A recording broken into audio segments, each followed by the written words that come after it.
You see, my standing as an independent should not worry people.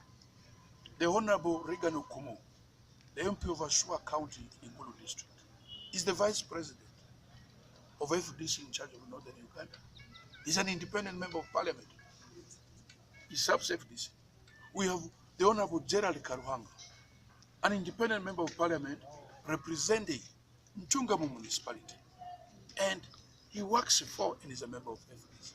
We have the Honorable Chagulani, commonly known as Bobi Wine, the MOP for Chiadono East.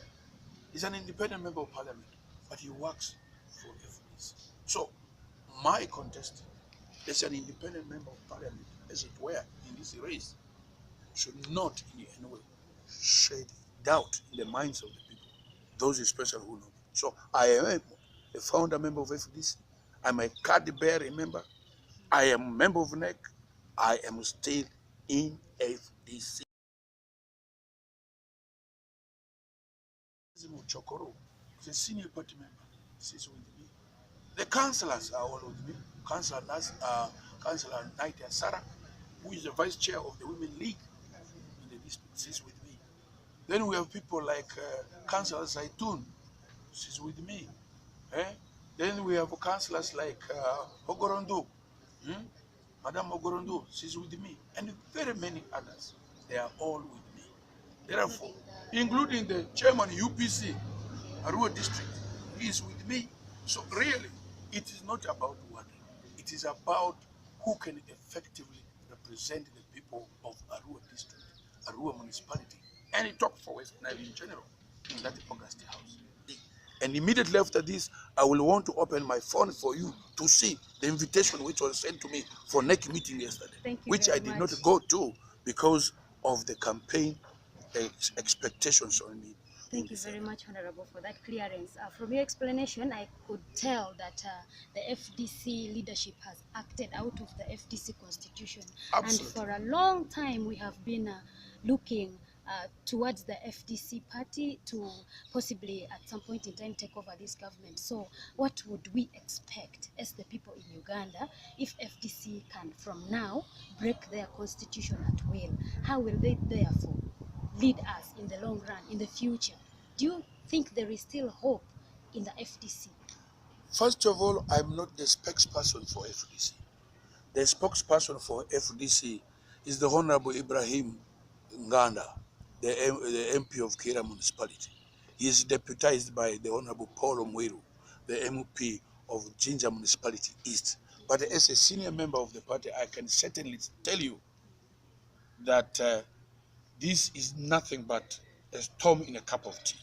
And the FDC as a big organization, a big fraternity, certainly will reflect very seriously on what a few of the leaders have done. And it's for that reason that I know, I've been hearing from people in Kampala, there are many leaders who are out there who have come up openly to say the 2-3 people who took that decision made a big mistake.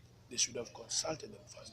It is for that reason that even the other time when they came for the last campaign rally in Nebi, some of the senior members of the party refused to come to Arua to support the flag bearer, the nomination, because they said this is God conflict, terrorists. Everybody must know who is who when it comes to the issues of the party. I'm confident that sooner than later they will realize the mistakes they have made. We will come back to the main planning board on the 16th of August after casting our votes. Okay, Honorable. There seems to be a confusion over the matter of your eligibility to contest as a member of parliament representing the people of Arua municipality, considering the fact that you're from Terego. Could you kindly educate the viewers of this interview? Thank you. You see, first of all, Arua is a municipality. Terego County is a county in Arua district. In this particular race that we're in, there are 12 candidates, 5 of whom are from Terego, me inclusive. The rest are from Yumbe, the rest are from Koboko, the rest are from Maracha, which are independent, separate administrative units. But it does not mean that those people should not contest here. Because Arua being a municipality has gathered each and every other person. We have Congolese here, Sudanese, Tanzanians, Rwandese, Kenyans, people of all tribes and districts are here. Senegalese are here, Nigerians are here. And historically, we also need to know that Arua has had leaders. The first NRC member we had here is Muse Emaga, who resides now in Niva. Emaga was not born in Arua. He is from Yumbe. After the Honorable Emaga, we had the late Zubairi Atamvako, with whom I was together in the university. The late Zubairi Atamvako comes from Terego. By clan, he is from Aripi clan. He represented that in Constituency Assembly.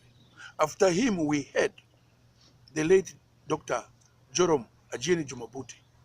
He is from Marata, Wadra side. He represented us here. After him, and at that time, by the way, when he contested, we even had Hippo. Hippo is from Yemen. He's an Arab. He contested here.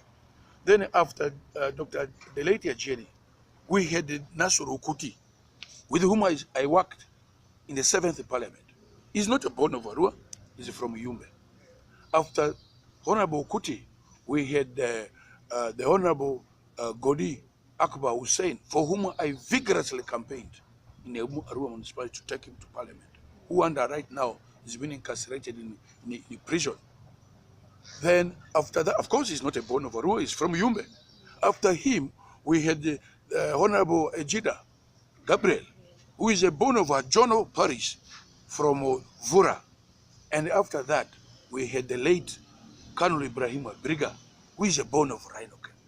Now, from this historical perspective, you can see clearly that nobody who has ever contested and led us in a rural municipality has had this umbilical cord cut off in Avenue Road or in Bazaar. Never. So why will people begin to question why Wadri should contest here? Why is Wadri a threat? Big is big.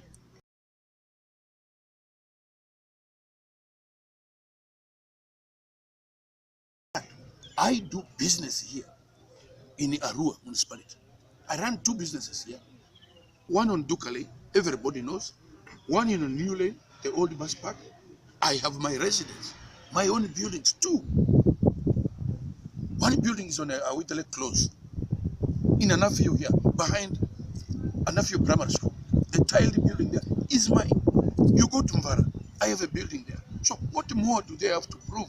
What more do I have to say that I'm a person from Arua? If I've got these investments here, I do business here, I pay taxes to this council through Arua Hill Division. Really? I think these are just jokers. I am a person of Arua. Even for your own information, I can pull out my vocal location slip to show that I cast my vote in Anafiu Primary School just behind my house. Okay, so the viewers, I think they will be clarified by that. Honorable, the people have asked, you have been trusted for 15 years by the people of Terego. What did you particularly achieve for Terego? First of all, I'm very, very happy and proud. I shouldn't be blowing my own trumpet. But Chinua Achebe, in his book entitled Things Fall Apart, clearly stipulates that if a lizard falls from high a wall and nobody praises it, it will nod its head in appreciation that it has done it. I'm the first member of parliament for Terego County constituency. That time it was not west, it was not east. Terego Musima. I'm the first MP who has served the people diligently for more than 2 terms. I'm the first person. I have served them for 3 terms. That is a clear indication that I've had very good track record in terms of my performances. I want to approach you from 2 angles. The first angle is Article 79 of the Constitution, which stipulates the role of a member of parliament. The role of a member of parliament, as far as performance is concerned, are only 4. The first is that of legislation. I think I've been very articulate, very fierce when it comes to issues of legislation. My track record in parliament, through the people reading the Hansard, is very clear. I've made Terego a star. Every up to now, people still say Wadri. When they say Wadri, they just say terror. Legislation, debate in parliament. You remember there was a time when performances of members of parliament used to be assessed by the organizations. And you know what I got?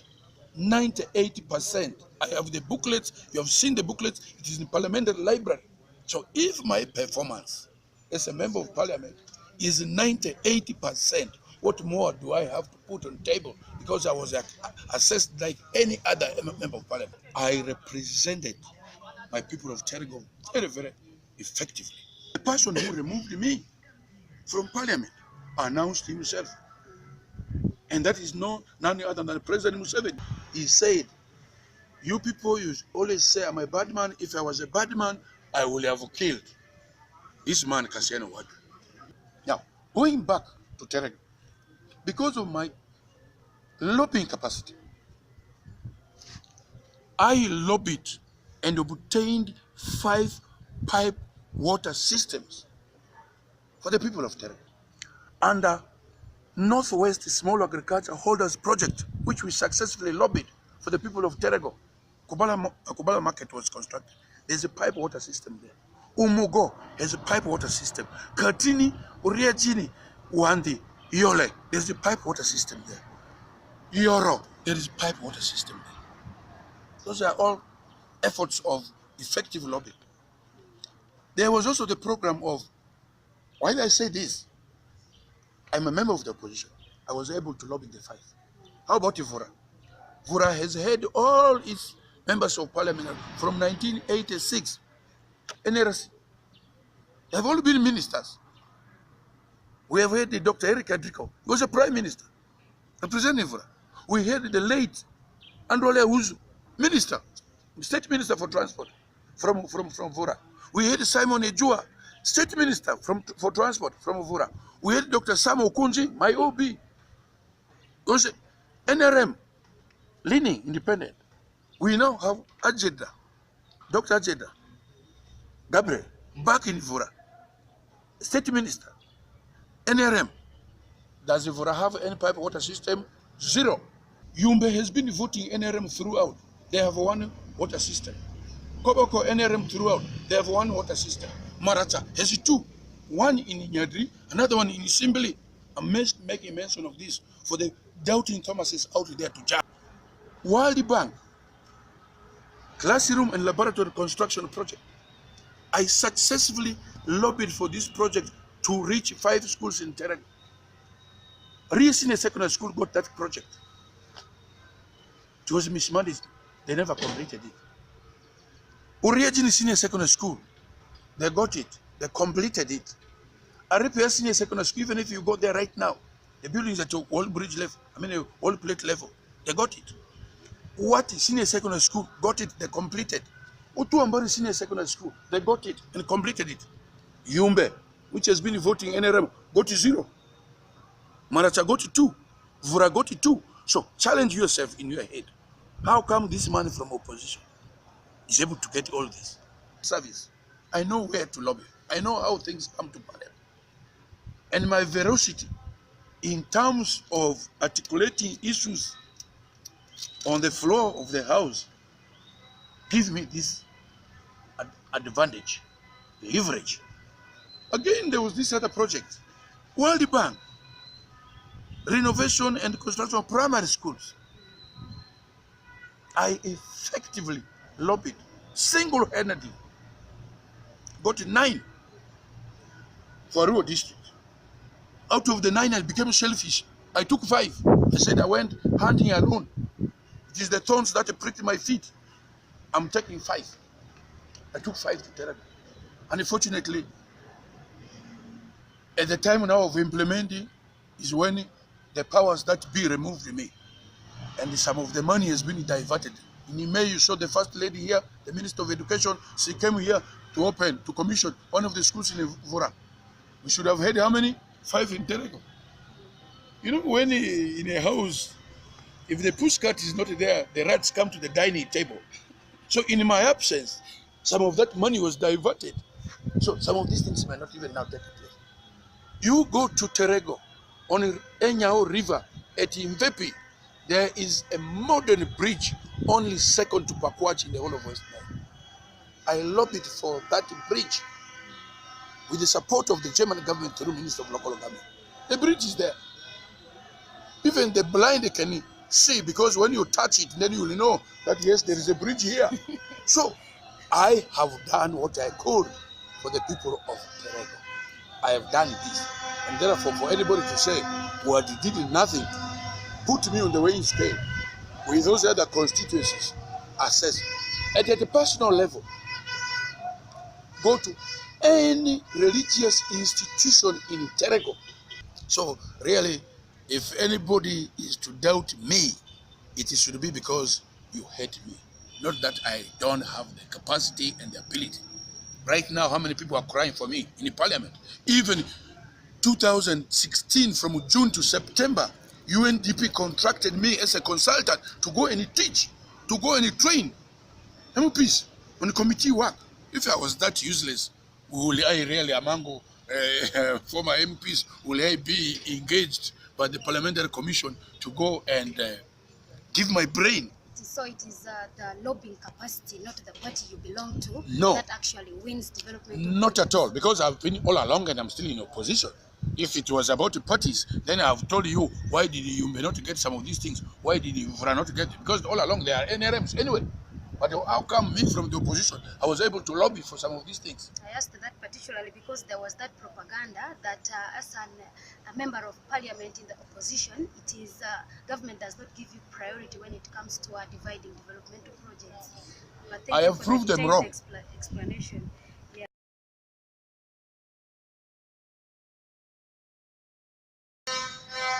As a table is where you resolve issues. You resolve issues at the table. It is at the table that you share the little that counts. In a family, people eat at a table. If there are conflicts, they resolve them around the table. So that is the philosophy I believe in. That for planning purposes, for development plans, for the inclusiveness of every issue, for resolving issues among the communities, we must come to a round table.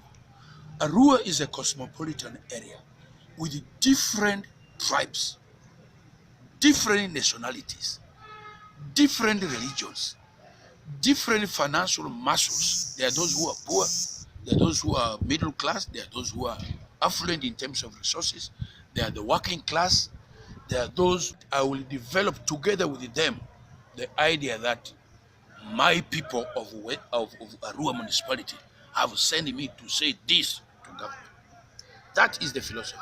So, in doing all of that, we will therefore use the table to forge and build unity as a people of Arua municipality, around which unity issues of development will revolve and will be hedged.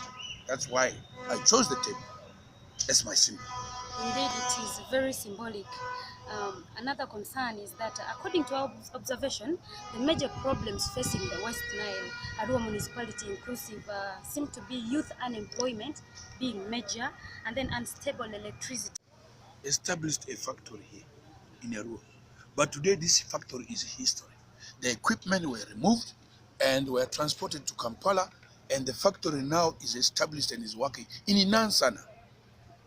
In Nansana. They have even added more lines of production. Also bottles, water. There is now the whiskey line. They are all of this. They are all there. Those are opportunities which should have remained in Arua, where our youth will have got employment of it. But we have lost all that because of lack of sustainable, reliable power source. Today people are talking about Wenereko, but commonly to us here we don't even call it Wenereko, we call it Wozereko. This is a thermal plant on a small stream of river, which heavily depends on the level of water, which only comes from rain. When we experience some drought, the water level goes down.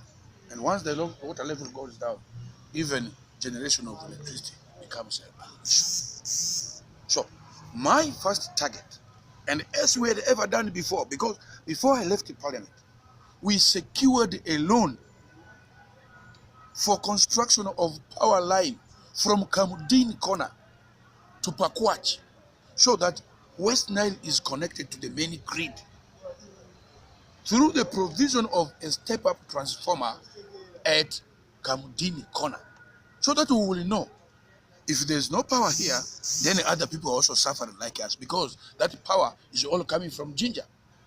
Now, presently, there is ongoing construction work of building a power station at Karum.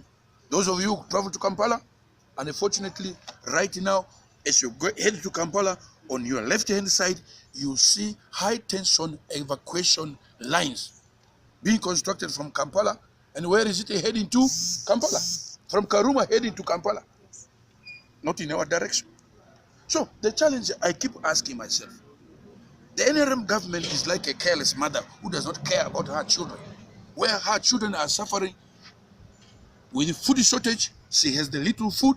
Instead of giving it to her starving children, begins to give it to the neighboring children. We are here in West Nile without power, but Kenya uses our power. Part of Tanzania uses our power. Rwanda uses our power.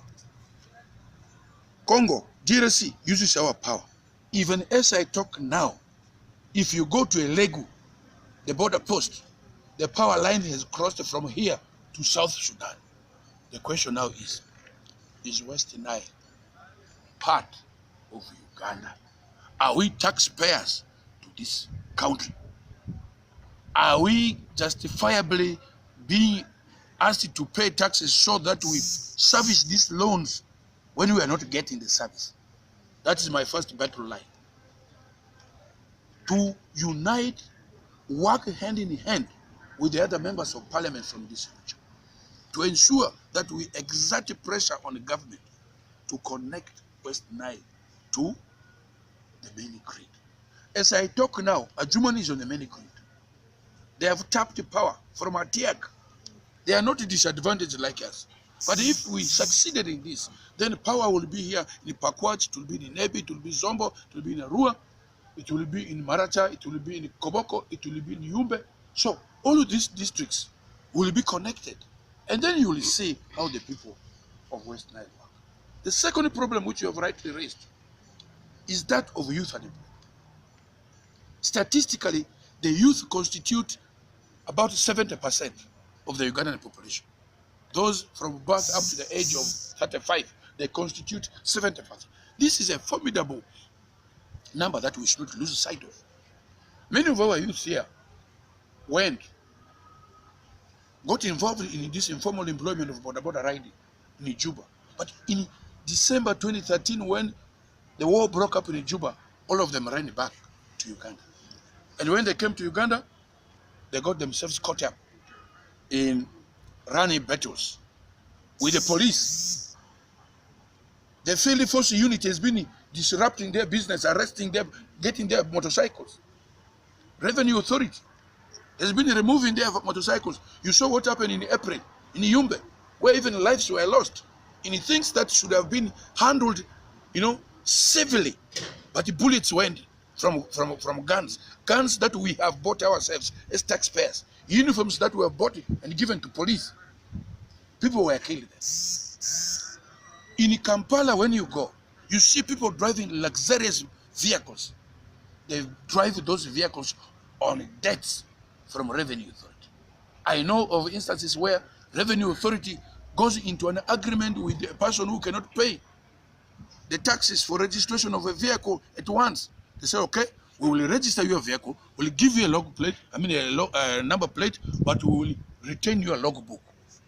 We enter into an agreement. Every month you will be paying this amount of money, and once you clear the taxes, we give you your logbook. If that can be done for the affluent communities in Kampala, that I know of, what about our border riders? I think what our border riders need to do is to form themselves in a formidable organization, so that where you remember, people get to know your roots, where are you coming from, and then some of us can offer ourselves as grantors to say, look, there are these 5 border men who have bought their motorcycles. They are not able to register them. I guarantee that as you enter into this agreement, I will make sure they finish paying these taxes. If they fail to pay, I offer myself as a grantor riders. I am not promising employment for the youth. Single-handedly, that word will never come from me. The Chinese have a saying that if you have a hungry person, don't give him or her fish, but teach him how to catch fish. Vocational training, acquisition of vocational skills is high on my agenda. There are very many youth who are here in this municipality, whom if they form themselves in groups, can benefit through vocational training, where they can acquire those skills, which will be for them, in them for eternity. This can be in metal fabrication and welding, in which case some of us, when put in those positions, can be able to provide these formidable groups with 1 or 2 welding machines. You use it, you are able to earn your living out of it. Then you can also have those who are interested in carpentry. You place them under a skilled person.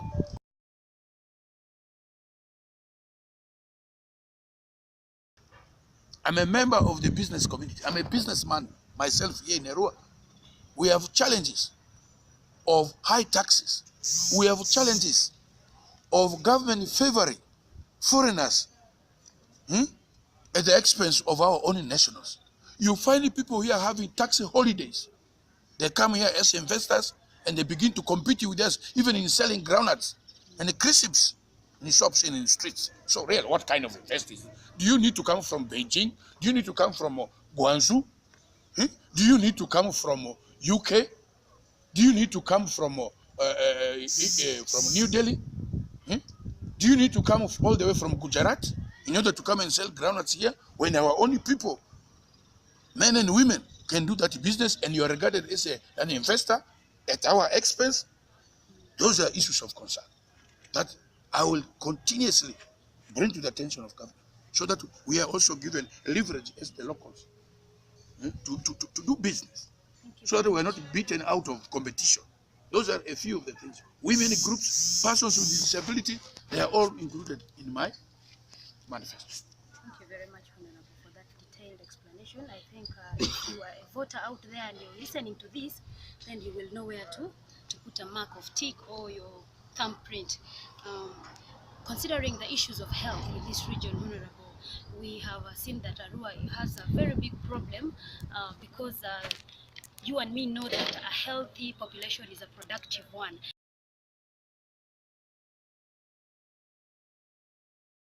Rungi brings more revenue than coffee. I want to be very clear on this. You can quote me on this. My rungi is widely grown in Butambala. Even here in Arua, I know very many families that make ends meet because of my rungi. And it is not their wish to get engaged in growing and consuming my rungi. It is because they have no alternative. The 9th Parliament enacted a law about consumption of these substances which indoctrinate brains. And the police can even find you eating mairungi. They have no powers to arrest you because mairungi is not a classified drug. You are to make a law, you must make a law that you can enforce. You must not just make a law in vain. You must make a law that really secures the health and the welfare of our people.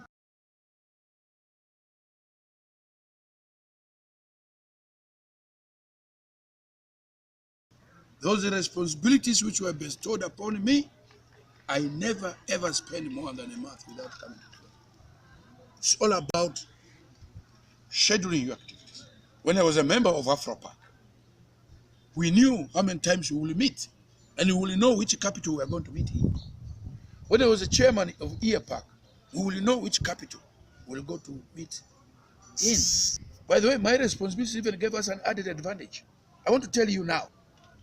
Today we have this street, hospital road, but there was an attempt to deprive us of this dual carriage. Mr. Romano Matua said, you see, Honorable, we know why we have rang you.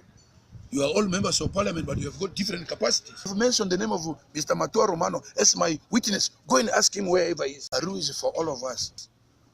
That was my contribution which I made, using my position in the parliament as chairman. So I will not be busy. Too busy to help and work for my people. I am a workaholic. When it comes to that one, you know.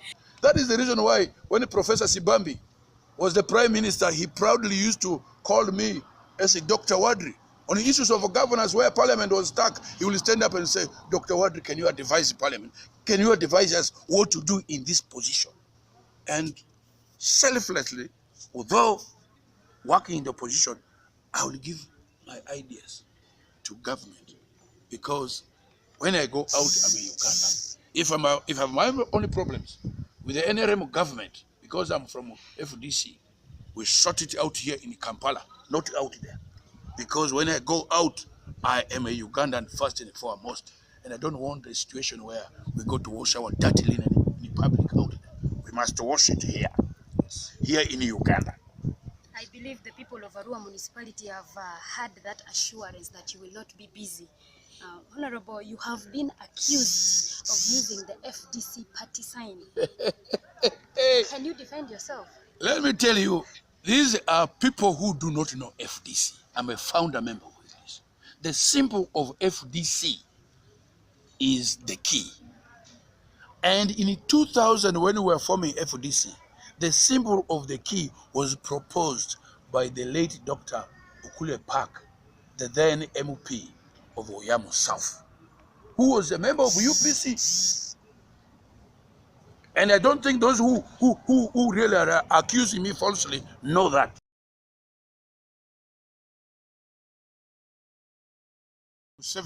Got to know that I was offering myself to contest in Arua municipality. The feelings in him were comparable to the feelings of King Herod when he heard that Jesus Christ had been born. Before nominations, 192 persons went from Arua here to meet President Museveni in his State House. And one of the members of delegation, a person whom I even told him, I said, you went there and you said this. He said, oh, President Museveni, if you don't give money, what has already caused us trouble. What is already there is already ahead of us. He expected the sacks and sacks of money, but the President Museveni only gave them 200,000 shillings each. And they came here with the shining faces. There's a lot of money now in Arua. You wait after elections. Will there be any money? Do not be there. Money is coming here because of Wadri. They think that Wadri can only be stopped by pouring money on the ground. But because I've stood up, I'm now shaking the mango fruits falling down for the people to pick. All of these monies which are coming here are useless. In Irkungiri, President Museveni's government dished out 21 billion shillings. Bought motorcycles, bought lorries, milk cooling plants, did what? 21 billion shillings was forked out from treasury. Did he win? He was beaten hands down. It is not part of his 3.6 million shillings, which is his salary as he claims. No, it's not part of it. That is from treasury. But you want to bring it to bribe people to vote against Wadri? Please, voters, don't shun this money. Get this money. Eat it. Ask it for more. Wipe your lips as dry as possible. Demand for more. But know what you will do. Vote wisely. Vote for Wadri. Wadri will be the last person on the ballot paper. It's number 12 because these names are alphabetically arranged. The table is the symbol. In the Bible, they say, the last will be the first. Well said there. Honorable Wadri, you seem to be a major threat to President Museveni. Do you have any hopes of contesting for presidential seat in 2021? What is so special in contesting for a presidential position in Uganda that Wadri does not possess? Wow. Wadri has the brains. Wadri has all the paper qualifications. probably over and above what others have. I've seen presidential candidates who have offered themselves. I don't think there are those who can claim to be holding more heavier papers than myself. I say this verily without any fear of contradiction. So, presidential bid, God is there. One last opinion, Honorable, before we close this interview session. You have addressed 8 rallies in 8 zones, and you have successfully pulled a large crowd.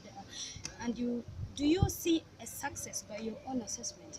And if the people of Arua municipality finally march to the polls on 15th of August and decide to vote you as their next member of parliament, do you promise to keep your word to the people, or should we expect you to go and never look back? You see, effectively, the time left for work for a member of parliament after these elections is hardly 2 years. The future is longer than the present and is shorter than yesterday. I want to offer myself in this race in a manner that I should leave a legacy. I have children who are also politically well versed. My son was the guild president. And I don't want a situation in the future when he comes up with his own political ambition, either to contest in Jinja, to contest in Kampala, to contest in Terego, to contest where people say, your father betrayed us. I mean, I want to ride on my past history. Having been a professional social worker, a man who has worked with the communities in civil service, a man who has got the managerial experience, a man who is a seasoned politician in terms of roles of members of parliament. Honestly, if I have been able to do all that I did and avail myself to the people of Terego, which is so large geographically, I don't see how I will fail to avail myself to Arua municipality with the 2 sub-counties. I mean, there are some candidates contesting with you for the same position, according to our survey, with the who are promising to build roads, bridges, schools, and even some hospitals for the municipality if they are given the opportunity to go through. As an experienced member of parliament, do you think these promises are genuine? These are wild goose wishes. I told you the constitutional duty of a member of parliament and they are enshrined in the Constitution of the Republic of Uganda under Article 79. Whoever comes up to say, I am going to do this, I'm going to build a hospital, I'm going to provide drugs in the hospitals, I'm going to bring schools, that is a liar who does not know his role. Therefore, if I were a part of the bigger electorate, I would know this is a person who is deceiving me. Just like last night, I was listening to Arua One. Somebody was talking about his manifesto, which manifesto was so utopian. It was a presidential manifesto.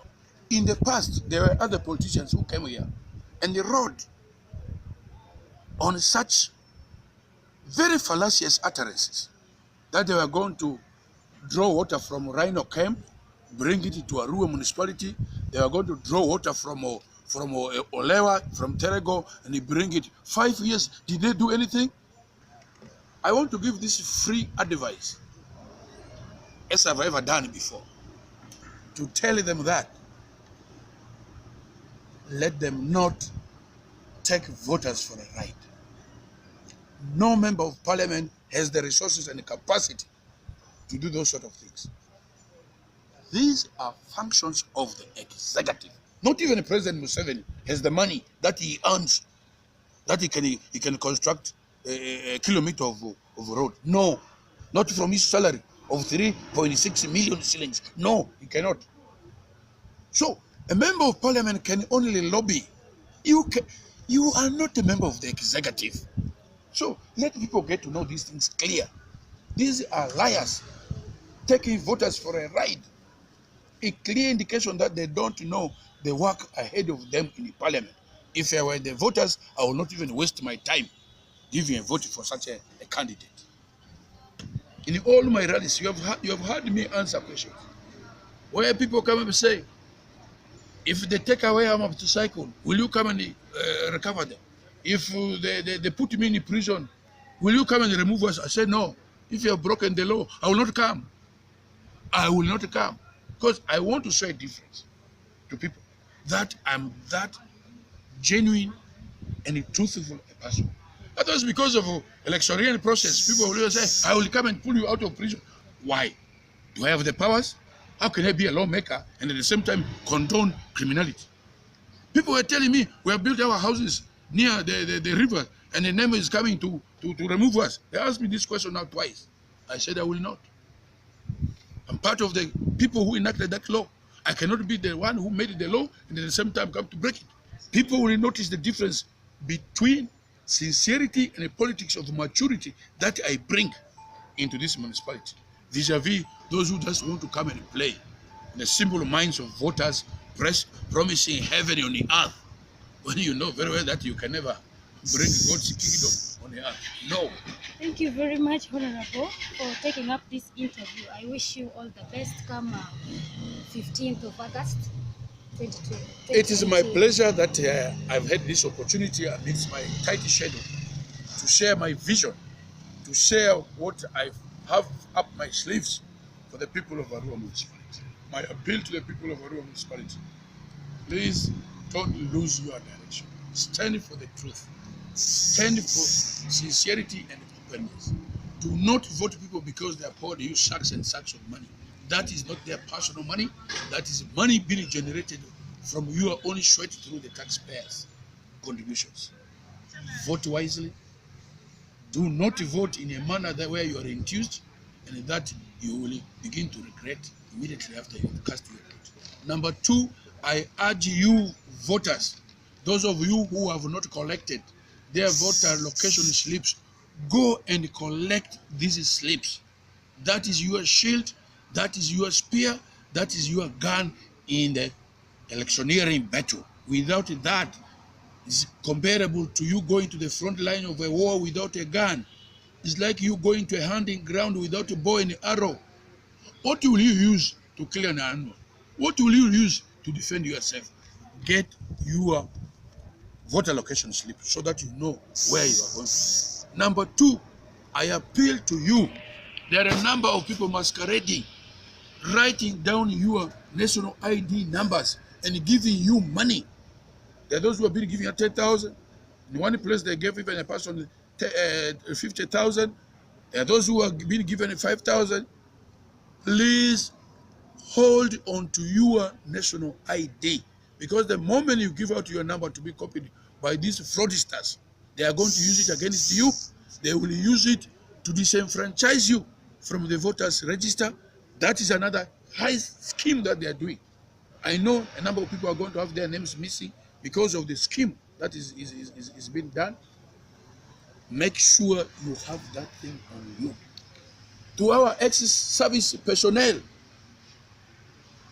I have a reliable information. People have come from Kampala. Right now, they are hobnobbing with some candidates in Uyose cell. I want to make this very clear. Uyose cell, where they want to bring these ex-service men and women and promise them heaven on the earth. That don't worry, we are going to pay your money now. You come and support our candidate. Why are you allowing yourself to be used only during campaigns? It is only during campaigns that you are remembered, you are taken to radio stations to begin a campaign talk. My appeal to you, be yourself. Don't allow yourself to be deceived. I know of ministers who are soon coming here. If they're not today or tomorrow, they are coming to talk to you. In this municipality of Arua, the architects want to take you people to Oyose. Beware. I'm forewarning you. The place, I know it is on my fingertips. Even walls have ears. So whatever you plan underground, they reach me. Thank you very much. Thank you very much.